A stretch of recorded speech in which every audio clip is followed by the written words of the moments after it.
Jam sërish përpara protestës në bulevardin Dëshmorët e Kombit, me mbylljen e emisionit opinion njësër, po i quaj opinionesh, qëndrimesh, po mundohemi të bëjmë në rrjetet sociale. Sot do t'jenë 3 intervista kryesisht fokusuar te protesta, 2 që lidhen drejt për drejt me protestën, 1/3 me profil më shumë politik. Jam me Riges Xhemollarin, i cili është një prej organizatorëve, një prej protestuesve që të momenteve të para kanë pasur në studion e emisionit opinion. Mirë se t'gjeta një. Është dita e 17 sot apo jo? Po, jemi takuar ditën e 3 bashkë në emisionin opinion. Dhe atëre një nga pikat kryesore që më kam thënë dhe më sa duket i qëndroj ende ka qenë fakti si do të vëjojnë qofse nuk do ketë një përfaqësi dhe nëse nuk do të ketë një paket, po themi kërkesash që mund të jetë negociueshme. Edhe unë i vijoj përgjigjet që të kam dhënë po ditën e 3, megjithëse jemi ditën e 17, që kjo është një protestë tjetër, pra kjo është një protestë horizontale, një radikalizim i demokracisë, ku nuk ka të parë, nuk ka lider. Patjetër, ama kjo është një protestë thellësisht politike apo jo? Kjo është një protestë politike, kërkon dorëshën e kryeministrit. Po si mund të zgjidhet pa mjete politike? Protesta kjo është pikpyetja më e madhe që çdo njeri mund të thotë. Protesta në vetvete është një mjet politik dhe protesta në vetvete ka një kërkesë që është në unison e pranueshme nga të gjitha grupet që përbëjnë atë. Që është dorëheqja e kryeministrit. Dorëheqja e kryeministrit. Tani po bëj avokatin e djallit sepse janë pyetje më normale. Nëse kryeministri dorëhiqet, do shkojmë në zgjedhje sipas kushtetutës 45 ditë, po mund të ketë qeveri tekniku në garanci. Kryeministri do paraqitet prapë në zgjedhje. Ku do adresohet kjo pakënaqësi e qytetarëve që është kundër gjithë elitës politike dhe më gjerë, jo vetëm politike, në qoftë se do jenë po partitë klasike tradicionale. Atëherë, kjo është një lloj proteste e cila unë mendoj që do t'i ndryshoj partitë, qoftë edhe partinë e kryeministrit, të cilën ka nisur ta ndryshojë. Ti mendon që kjo protestë do ndryshoj politikën shqiptare vetvete, jo do prodhoj një politikë tjetër. Unë besoj të variantin e parë që kjo protestë do ta ndryshojë dhe mesazhet e Shqipërisë së re.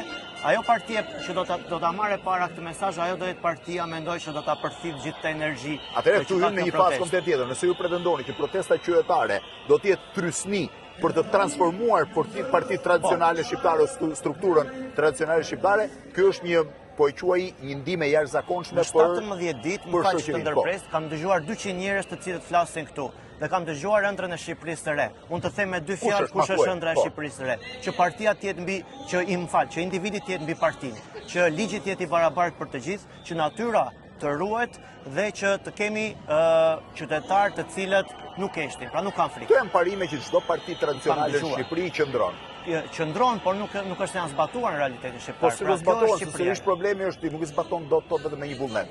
Duhet që ligji të funksionojë, duhet të jetë kjo nuk është Kjo shoqërohet me paketë ligjore, me diskutime, me konsultime, me prapë do kërkojë një përfaqësi, një negocim, një gjë. Prandaj them që unë mendoj që në vend jon ka 125 parti dhe në këto 125 parti njëra prej tyre do arrijë që të akumulojë Ti mendon që një parti mund të akumulojë gjithë sepse kam përshtypjen që përfaqësimi i protestës është një amalgam idesh, ideologjish, bindjesh, por edhe pakënaqësish. Domethënë ka njerëz që janë të majt, ka njerëz që janë të djathtë, radikal në dy anët, ka njerëz që janë për mbrojtjen e ambientit, ka njerëz që janë për padrejtësitë, për arrogancën e qeverisjes, për spitalet, për shkollat, ka njerëz që janë protestojnë edhe sepse zëri i tyre nuk është lirë. Pra ky është një puzzle i madh me ka një emërus të përbashkët, ka gjeneratën Z, e cila është energjia shpërthyese e kësaj proteste, e cila nuk ka më frikë, e cila ka marrë në dorë protestën sot. Një pyetje. Sot kanë folë vetëm studentët. Pjesa më e madhe e pjesëmarrësve në protestë, jo sot por në 17 ditë.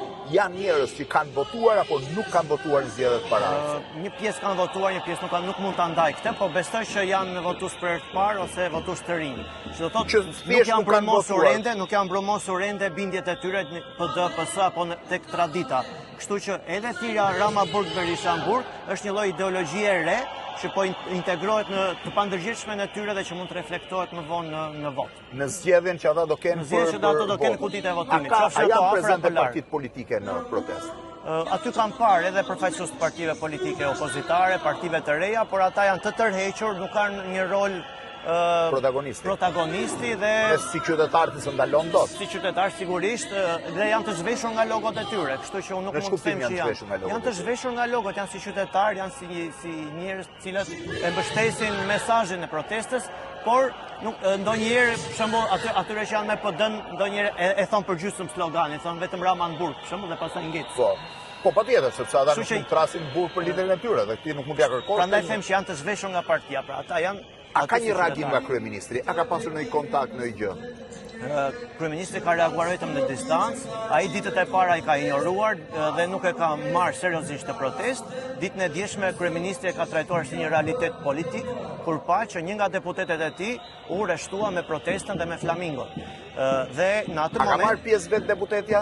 Ishte deputetja, po është ftuar nga protesta që të marrë pjesë ditën që dha dorëheqjen, nuk është se ka marrë pjesë.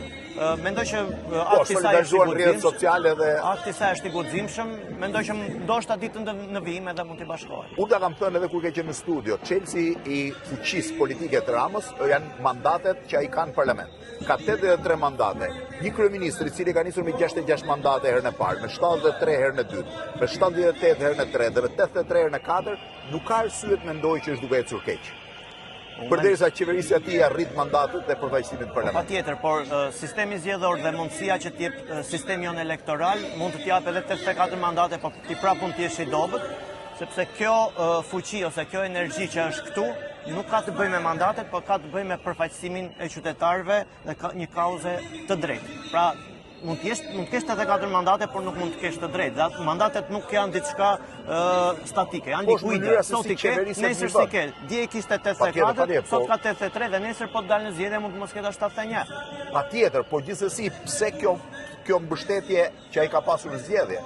Sepse pakënaqësia duhet ishte adresuar që në zgjedhje. Nuk lindi për 2 muaj pakënaqësia. Kjo është pakënaqësi akumuluar. Unë besoj që kjo është akumuluar, është një pakënaqësi që lindi nga dhuna në Zvërnec dhe aty besoj që është shkëndia, besoj, jo shkaku. Shkëndia, por besoj që çdo ditë ose në gjatë gjithë kohës qytetarët e kanë përjetuar arrogancën e kësaj qeverie. Ka 2 rryma, një rrymë që pretendon që këtu duhet të ketë një leadership i cili ose të paktën një kërkesë që mund të adresojë gjithë kërkesat dhe pakënaqësinë e protestës, dhe një rrymë tjetër që pretendon që nuk ka nevojë të ketë leadership. Ka njerëz që thonë, po të nxjerrim leadership, do na e blen, do na e sulmojnë, do na bëjnë tjera. Edhe unë rrestohem këtu. Po, kur një gjeneratë e tërë merr përsipër të ndryshë fatet e vendit, dhe fatet e vendit janë marrë me etapa ciklike. Kemi brezin e parë të viteve të pavarësisë, kemi brezin e dytë luftës dytë botërore që ishte regjimi komunist, kemi brezin e vitit 90, pra flas klasat politike. Kjo mund të lindë klasën e re politike. Si mund ta bëj, si mund të lindë një klasë politike duke pasur frikë që se mos e blej. Ti duhet vish me kurajon dhe me bindjen që do ndryshosh vendin, jo me frikën që mund blesh. Ndoshta ju dhe shumë të tjerë presin që pas kësaj të lindë një elitë e re, një forcë e re, një parti e re. Ka shumë jo të tjerë, një parti e re, një klasë e tërë politike. Ka shumë të tjerë që pretendojnë që është instaluar tashmë një gjë tjetër në Shqipëri që s'ka qenë më përpara, institucioni protestës qytetare, e cila mundet që të rinë këto parti që janë, por këto të transformohen dhe të jenë, më thënë, llogaridhënëse të qytetarëve. Në presionin e qytetarëve. Mendoj që kjo është shumë e mirë edhe për integrimin tonë në Bashkimin Evropian. Kjo absolutisht. Edhe protesta vetvete i bën mirë integrimin. Ka shumë shtete si Italia që shpesh ndrohen qeveritë për shkak të presionit. Përgjithëse se pyetja e fundit, a keni frikë që protesta mund të shuhet? Mund të reduktohet dhe më pas shuhet?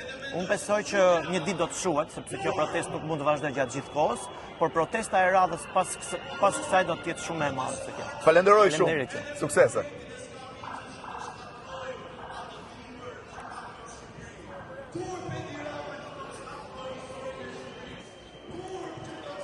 Postoj tash direkt në YouTube-un.